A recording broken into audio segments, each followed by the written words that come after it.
Ladies and gents, today we're going to be looking at 5 weaknesses that the narcissist does not want you to know about. Weakness number 1. The narcissist is completely addicted to a delusional sense of who they are. We call this the false self. They need the false self to protect them from reality and from truth. Reality and truth is the enemy. The false self is the defense against that, and they cannot survive without it. They are entirely addicted to their delusional worldview and the false self that supports it. They do not want you to know about that. Number 2, the very basis of who they are, their story of who they are and how they live their lives is a lie. It is a fabrication, a deception, a fiction, and a narrative. If you figure that out and you can see behind the lie, behind the carefully crafted fiction that they've constructed, that makes them very, very vulnerable. They absolutely do not want you to know how much of a lie they are living. Number 3, the narcissist would be very ashamed, probably narcissistically mortified, if they found out that you had found out how very impressionable and naive they are. The grandiose narcissist will want to present themselves often as worldly, knowing and charming and a cognoscente. Somebody who has an understanding of life and of the world, but in truth, they are woefully naive and very, very impressionable. We think of the narcissist as a sort of a con artist, as somebody who can trick people, as a kind of a criminal predator. But the truth is that the narcissist is actually extremely vulnerable to being conned themselves, because their capacity to distinguish reality from fantasy is massively damaged by their grandiosity. So attached to their grandiosity are they that they really cannot see reality just as it is. They really don't want you to know just how impressionable and naive they are, because it's not congruent with the self-image that they would like to project to you, unless you're dealing with a fragile, vulnerable narcissist, and they will want to elevate and amplify how vulnerable they are, in which case they won't mind you saying how naive and impressionable they are. But generally speaking, this will be a weakness. Are you enjoying this video? I hope so. If you have questions that you would like to ask me directly, you can join our Patreon through this link below and join our live Q&A sessions every week, where you can get all of your questions answered by me directly. I look forward to speaking to you there. Number 4, the narcissist really doesn't want you to know just how very thin-skinned, fretful, hysterical, and hypersensitive they truly are. Even the grandiose or so-called classic narcissist, we're actually discovering, is extremely emotionally labile, and the underlying infrastructure of their personality disorder is still compensatory. So they're still making up for a lot of their self-perceived lack, which means that they're dealing with a tremendous amount of self-loathing, and that superego inner critic that's out there pointing fingers and accusing other people of failures, of weakness, of stupidity, and the inabilities to do what they can do. That inner critic is also attacking them as well. They're very, very thin-skinned, they're very paranoid, and they tend to assume that there are conspiracies against them that are taking place all the time, even when there really are not. This can lead to them becoming very nervous, to jumping at shadows, and ultimately becoming rather frayed, physically and mentally exhausted. And at that point, they will become quite tetchy, they'll become quite snappish and aggressive over very, very petty little pieces of psychological and emotional territory that they're looking to defend. When you notice a narcissist getting very picky and very defensive, it's usually this thin-skinned, hypersensitive, fretful, and hysterical essence that they have that's causing them to behave in that way. The 5th thing that the narcissist would really not want you to know is that they are in fact extremely reliant on other people. They are not as independent and powerful as they would like you to believe.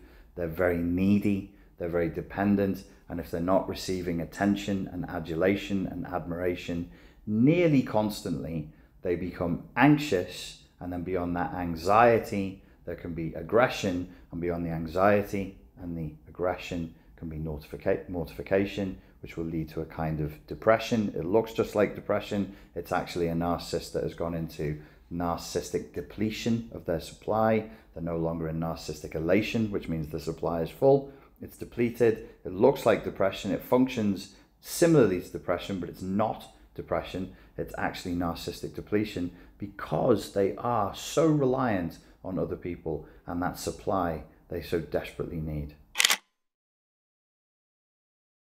In the classic Western psychiatric literature, not much is mentioned about the hysterical aspects of narcissism. It's not one of the diagnostic criteria. But in the older Russian literature on psychiatric disorders, there was a subtype of narcissism that had been classified that specifically mentioned a preponderance towards a very thin-skinned, very fretful, very hysterical mode of being in the world, whereby everything is a drama, everything becomes an opportunity to act out, the responses become very affected, very dramatic, very histrionic almost, or like veering into the histrionic territory there. But yes, there is a subtype of narcissism in the older Russian literature, Russian psychiatric literature, that defines them as being hysterical. If the narcissist has gone from narcissistic depletion into narcissistic mortification, they're actually less dangerous. That's the one time where there's an opportunity, a possibility for therapeutic intervention. They might even be able to engage in a degree of self-reflection at that point. Mortification is a kind of temporary freezing of the system itself. There is like a little death there that occurs, and so yeah, they will tend to freeze. So they're not particularly dangerous there.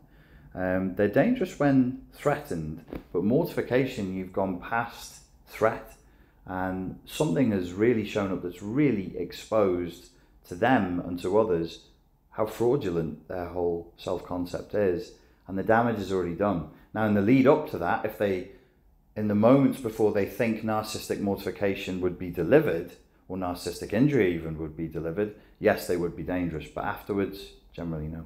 So you're saying during a phase when a narcissist is in a state of narcissistic mortification, that there is a chance for there to be some type of therapeutic intervention which will actually get through to this individual? There's some research that indicates that the only chance that there is to reach somebody with narcissistic personality disorder is at that moment of desperation where all of their previously effective strategies are found wanting, and then they just run out of options, and they no longer have any more chips to play in this gamble that they're engaged in, and they're really stuck. At the point that they become stuck, they kind of are forced to look at themselves. There's nobody else to look at, and everybody's abandoned them. They're in narcissistic mortification, presumably because everybody's abandoned them. There's no more narcissistic supply, and it is a sort of a death for them. And at that point, yes, they may finally, maybe turn to a psychiatrist, turn to a psychotherapist and say, okay, can you help me? There's obviously, this isn't working. Is there something wrong with me? I wouldn't want anybody watching this to put too much hope in that. Like, deliberately trying to induce mortification for most people watching this video is just not even going to be an option. And if they do, or they think they've induced mortification, if their fantasy is, oh, and then my husband will finally love me, then my wife will finally stop treating me this way, please don't take any hope or optimism from this. Yeah, that makes sense. Speaking of which, it almost feels like this is entirely discouraged, not only because it's a ridiculous idea to, not only are you trying to therapeutically intervene, you are trying to break past a personality which is an actual defense mechanism which has been built over years and is not going anywhere. But also the culture and the society that we are in today rewards narcissism in some sense, or it is in a way built around narcissism.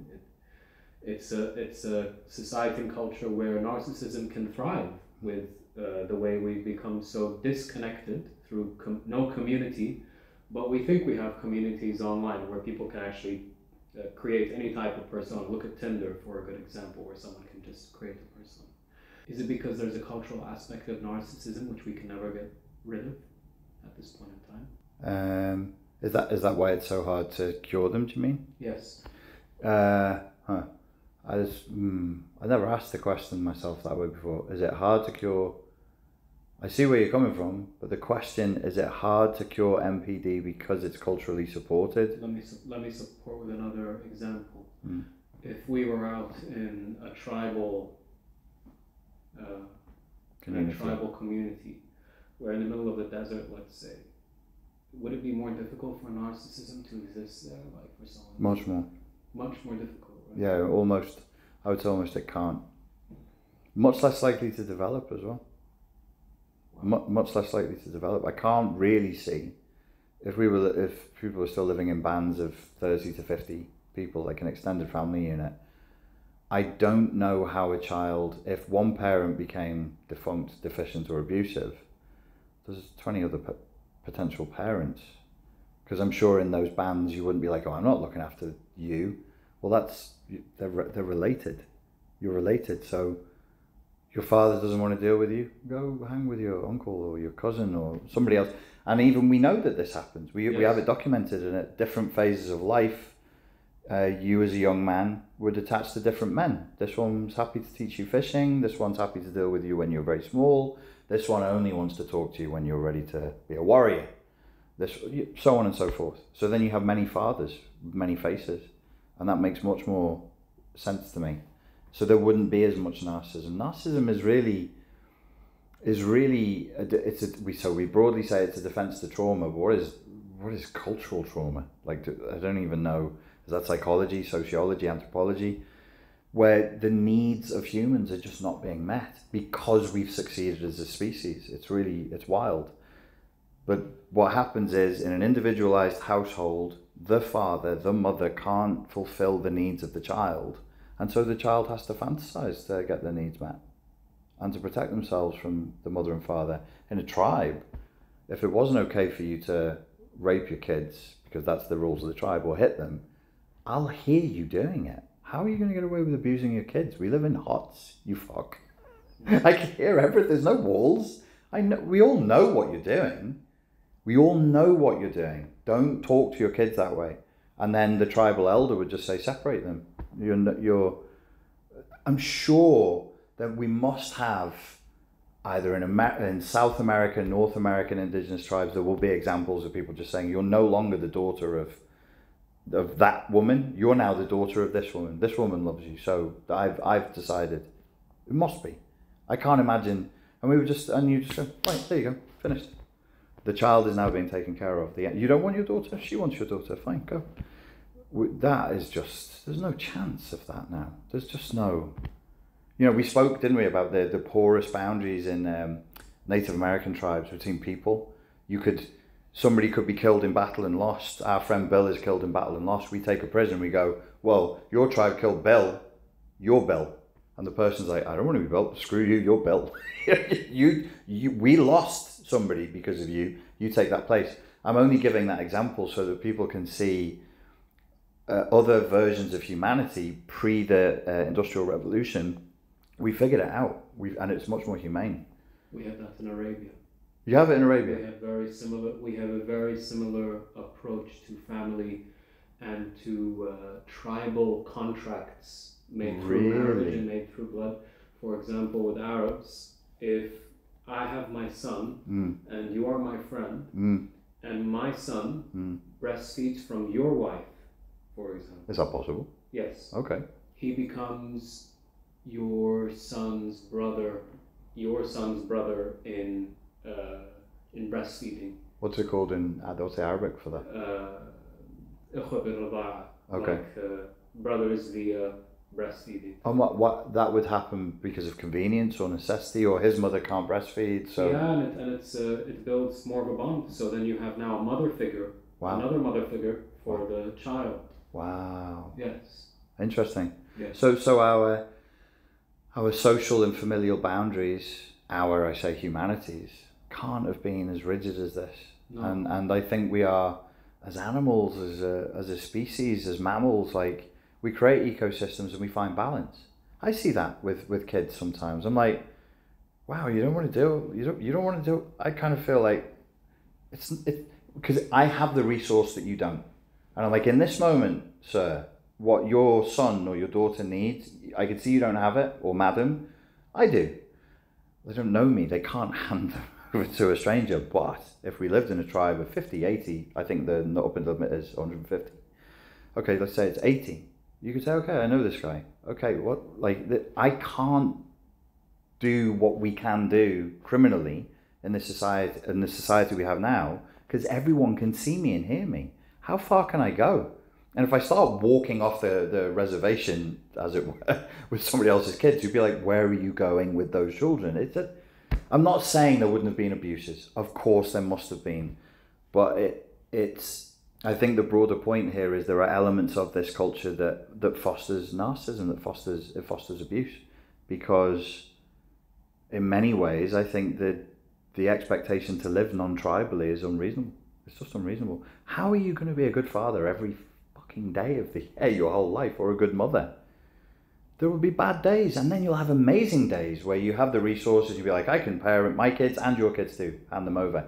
I've actually seen this in when my sister lives in California, in that town in Encinitas. There's tons of young mothers, young fathers, and young families, and they do that for each other. They're on the same streets. It's not quite tribal, but these parents, they had a rough night last night, or they don't want to deal with the kids. Okay, our kids are already playing. There's already noise. What difference does it make if there's two more? Bring them here. That's nice. You have to be fairly wealthy and live in a nice suburban area like Encinitas for that to happen. You're in, I don't know, New York, or maybe like Brooklyn or something. You're all in apartment blocks, like, I guess, but it's not as easy. It's just geographically and physically, it's not as easy. So narcissism would be much, much less likely to occur. Alienation and rigid individualization is a big part of it. And if it did, we would cure it. And as you started out by saying, could it thrive in tribal cultures? No, because we know who's doing it. Because it's weird behavior. I'm not even supposed to say what it is. There is the name of an evil spirit in Native American culture. It begins with a W. It's bad luck to actually say it. It was identified. Okay, they weren't talking about narcissism. It wasn't psychology for them. But there's a dark and evil spirit that enters people and it can transmit. And they had a word for that. So it was there, and they could be like, aha, you now have the spirit of this in you. And different tribes, different cultures, different nations, different languages, different peoples would have different ways of dealing with that. But for sure they saw it. You wouldn't get away with it. You couldn't just be Sally, the head of HR, for all of your life, and nobody sees it, nobody can tell. They see it and they'll do something about it. And there are different practices for, pre-industrial revolution practices for dealing with somebody who's committed a sin inside of the tribe. There's one in Africa. You may have heard this because loads of motivational speakers talk about it. Somebody commits a sin within the tribe. They steal or they hurt someone, and they for 3 days they're made to sit in a circle while everybody tells them how wonderful they are and all the good things they did. And you think, how, if you went through that, how could you maintain a sinful mindset? Could you remain criminal? Really? Like, everybody recognizes the goodness in you. You'd probably be like, okay, I'll stop doing that. But alienation is a terrible weight. Okay. What's wrong? I'm good.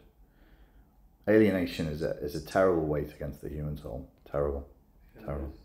Hello folks, if you enjoyed that video and you would like to learn more about overcoming narcissistic abuse, we have a course called Unplug from the Matrix of Narcissistic Abuse. It's available from this link below. Thank you.